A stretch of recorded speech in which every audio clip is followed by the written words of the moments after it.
강규정 대변인입니다. 다음 주 국무회의부터 현직 방통위원장은 국무회의에 배석하지 않습니다. 최근 감사원은 현 방통위원장이 정치적으로 편향된 발언을 함으로써 국무원의 정치 운동을 금지하는 국가공무원법을 위반했다고 판단했습니다. 위원장의 공무원으로서의 정치적 중립 의무 위반은 공직사회의 신뢰를 실추시킬 수 있는 우려가 있어 주의도 뒤따랐습니다. 그럼에도 불구하고 방통위원장은 국무회의에 참석해 개인의 정치적 입장을 지속적으로 표명했습니다.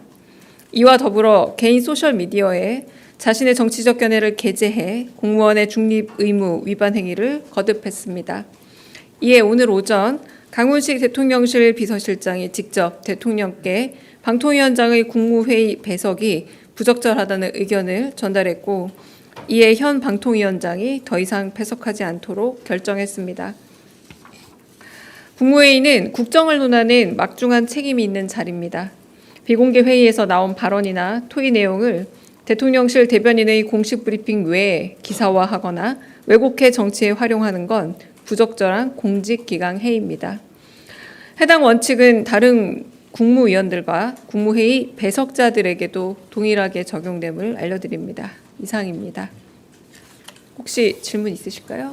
네, 저 YTN 정인용이라고 하는데요. 네. 이게 혹시 본인 의사랑 무관하게, 그러니까 국무회의를 참석을 배제를 시키면 본인 의사에 의해서 본인이 출석을 원해도 혹시 그걸 배제시킬 수 있는 건지, 그 법적으로 그런 걸 여쭙습니다. 대통령령이 정하고 있는 국무회의 규정 제8조에 보면은 국무회의에는 대통령 비서실장, 국가안보실장, 대통령 비서실 정책실장, 국무조정실장, 인사혁신처장, 법제처장, 식품의약품안전처장, 공정거래위원회 위원장, 금융위원회 위원장, 과학기술혁신본부장, 통상교섭본부장 및 서울특별시장이 배석한다. 다만 의장이 필요하다고 인정하는 경우에는 중요 직위에 있는 공무원을 배석하게 할 수 있다라고 되어 있습니다. 방금 말씀하신 부분에는 관계 전문가를 참석하게 해서 의견을 들을 수 있는 것도 의장의 권한이고요. 방송통신위원회 같은 경우는 국무위원회 국무회의에 출석하여 발언할 수 있으나 국무총리에게 의안을 제출해 건의한 이후에 이 건의가 허락될 경우에 참석할 수 있는 겁니다. 그러니까 지금 배석하지 않게 하는 건 국무회의를 주재하는 의장의 권한입니다. 네.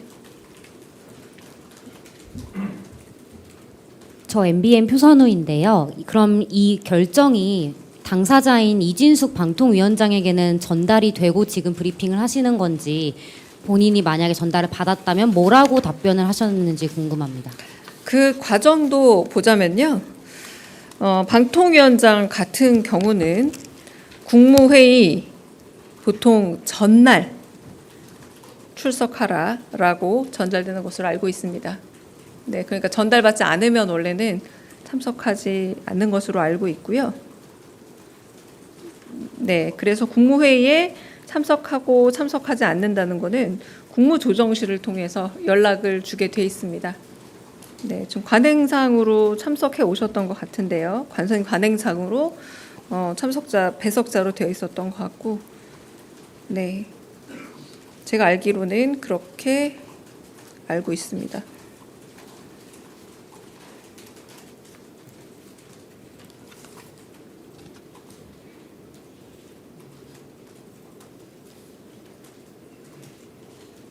네, 보통 국무조정실에서 전달되고 있기 때문에요. 네.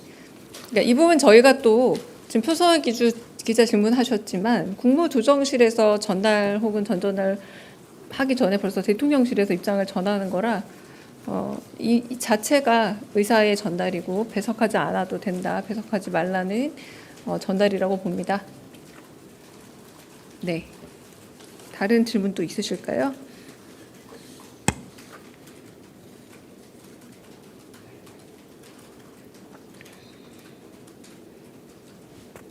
너무 많은데 제일 뒤에. 네. 네, 국민일보 이동환입니다.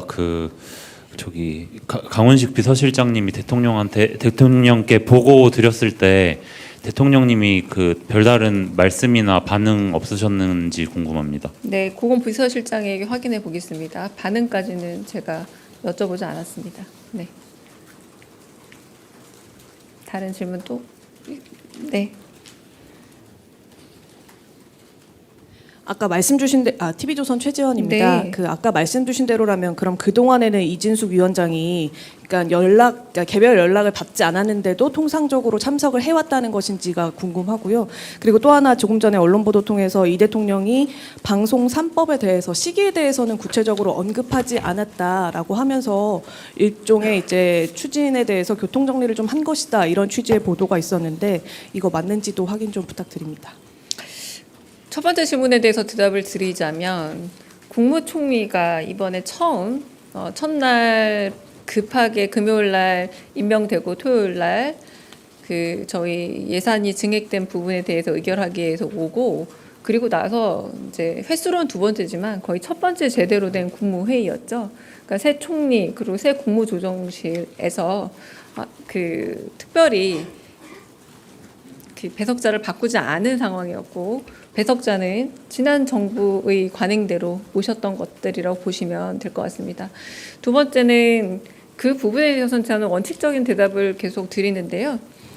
대통령은 많은 국민에게 지지를 받고 어떤 정부가 들어서던 간에 그 권력의 향배와 관계가 없이 방송의 높은 질과 국민의 만족도를 높일 수 있는 그런 방송법에 필요하다라는 의견이셨고 그 내용과 혹은 시기 부분에 대해서는 저는 특별히 따로 전해들은 바는 없습니다.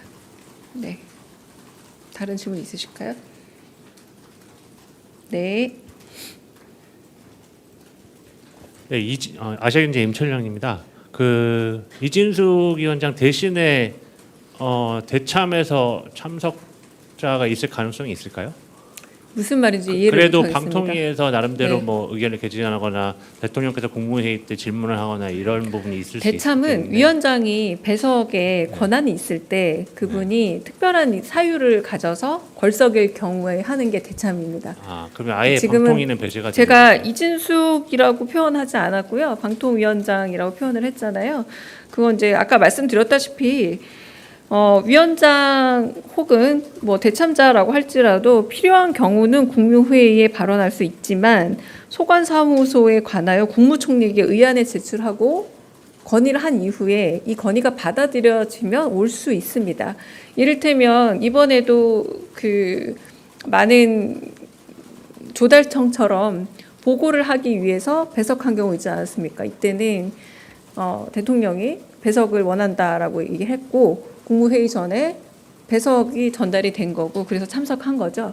이제 그런 방식인 겁니다. 근데 지금은 방송통신회가 굳이 그렇게 필수적으로 매주 배석해야 되는 위원회는 아니었기 때문에 이제는 필수 배석위원으로는 여기지 않는다. 그리고 그렇게 부르지 않는다. 이렇게 받아들이시면 될 것 같습니다. 네. 당연히 앞으로 필요에 의해서 다시 국무회의에 참석할 수 있습니다. 네. 의장의 뜻에 따라서. 네.